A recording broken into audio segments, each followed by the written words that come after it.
श्री स्वामी समर्थ. अवधूत चिंतन श्री गुरुदेव दत्त. श्री स्वामी समर्थ. तर उद्यापासून होणार आहे सप्ताह चालू. आपल्याला जास्तीत जास्त सेवा करून घ्यायची आहे.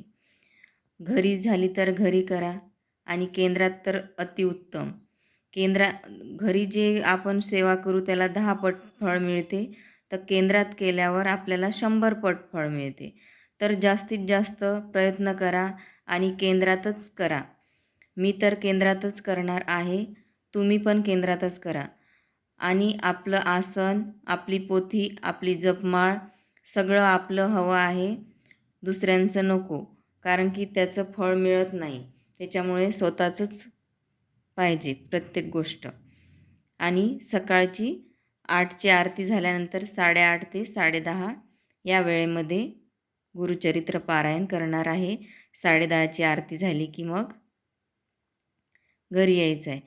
तीन तीन वेळा आरती करायचीच आहे आपल्याला, सकाळ, संध्याकाळ आणि दुपार. तर आपल्याला जेवढी झाली शक्य तेवढी आपल्याला सेवा करून घ्यायचीच आहे.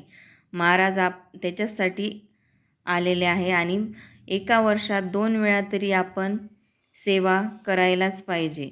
गुरुचरित्र पारायण तर हे करायलाच पाहिजे. कारण की पितृदोष, वास्तुदोष, सगळा दोष हे गुरुचरित्राने निघून जाते आणि आपल्याला एवढं प्रसन्न वाटते आणि इच्छा पण आपल्या पूर्ण होतात.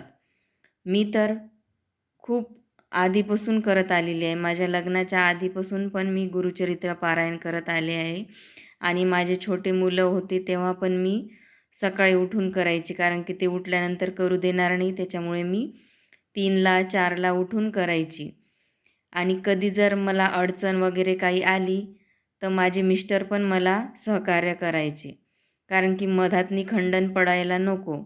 त्याच्यामुळे माझं नाही झालं, माझी काही अडचण आली तर माझे मिस्टर करायचे.